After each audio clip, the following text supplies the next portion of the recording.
Hey guys, welcome sa Janming TV. Ngayong araw ay ituturo ko naman sa inyo kung paano mag-block ng Wi-Fi scan QR code sa inyong Converge CTE router. Ito ay mabisang paraan upang mapigilan natin yung mga unauthorized na nakapag-connect sa ating Wi-Fi gamit ang pag-scan ng Wi-Fi QR code. Kaya simulan na natin guys, pero bago ang lahat, huwag niyong kalimutang mag-subscribe at mag-like at pindutin ang notification bell upang maging updated kayo sa susunod kong mga uploads na video.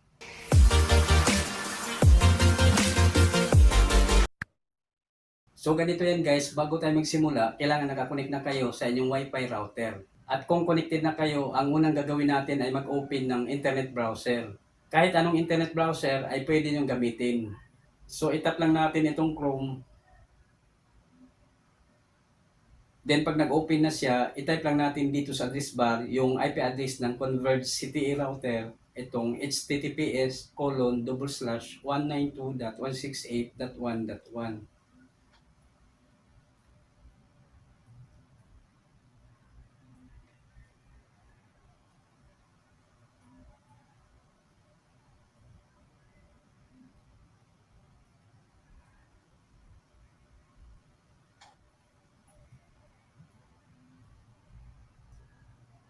Then itap natin itong go. So ito yung lumalabas.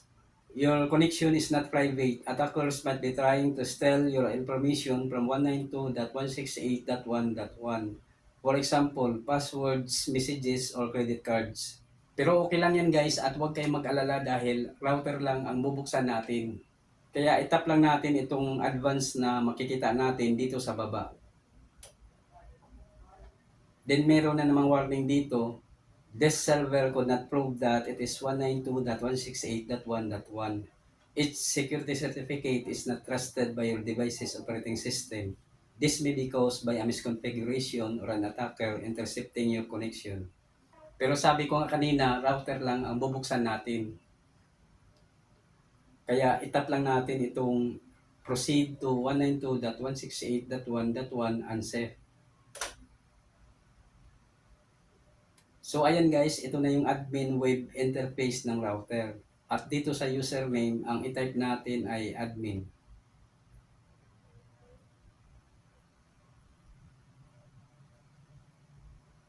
At sa password naman, i-type nyo lang kung ano man yung inyong sariling password. Dahil kung nakapagpalit na kayo ng password dati, ay hindi nagagana yung kanyang default password na converge at CTE123. So halimbawa sa akin, dahil nakapagpalit na ako ng password, ang itatype ko ay yung aking sariling password.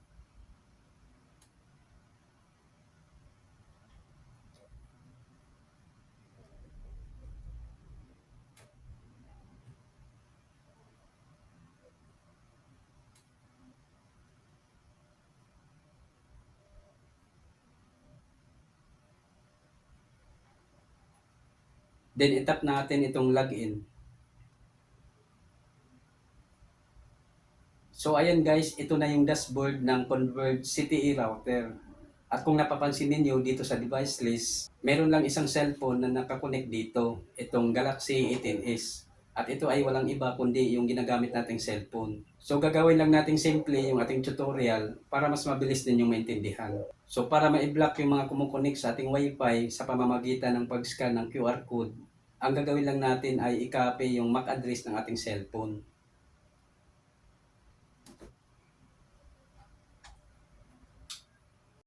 Then pagkatapos, punta tayo sa local network.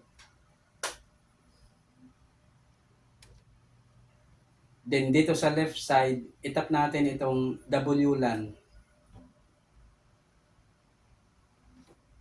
Then itap natin itong WLAN Advanced.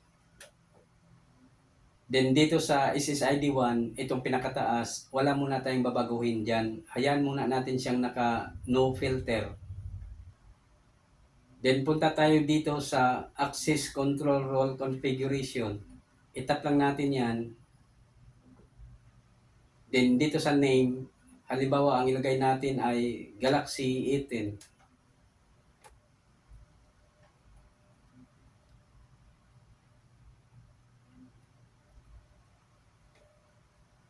Tandaan nyo guys na hanggang 10 characters lang ang pwedeng ilagay dito sa name. Dahil kung lumagpas na siya ay mag-i-error na.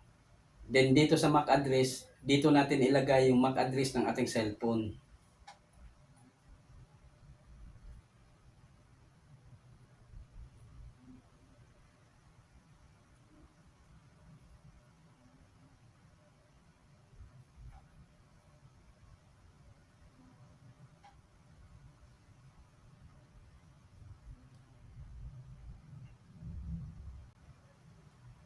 Then pagkatapos, itap natin itong apply.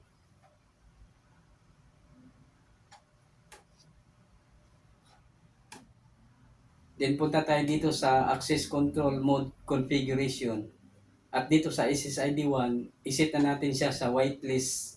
Ibig sabihin, ang pwede lang makakunik sa Wi-Fi ay itong Galaxy 18s. So, iset na natin siya sa whitelist. Then pagkatapos, itap natin itong apply.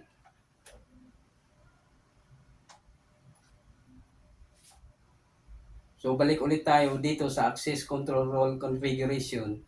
At kung sino lang ang nakalagay dito, kagaya nitong Galaxy 18s, ay siya lang ang pwede makakonek sa Wi-Fi. At kung sakaling gusto nyo magdagdag ng isa pang cellphone, ang gagawin nyo lang ay iset siya ulit sa no filter para makapag-connect sa Wi-Fi yung pangalawang cellphone. At pwede na nang makopy yung kanyang MAC address doon sa device list. Para makita natin kung nakablock na nga ba yung mga gustong mag-connect ating Wi-Fi sa pamamagitan ng pag-scan ng QR code, ay try natin mag-connect gamit ang ibang cellphone sa pamamagitan ng QR code. So mag-create tayo ng QR code dito sa cellphone na nakakonect sa Wi-Fi. Itap lang natin itong QR code.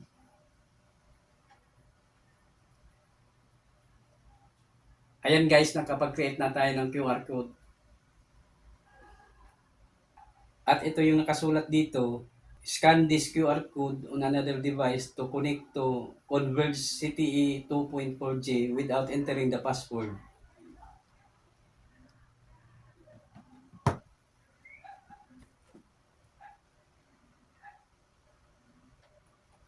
So, i-try natin i-connect itong isang cellphone sa pamamagitan ng QR code.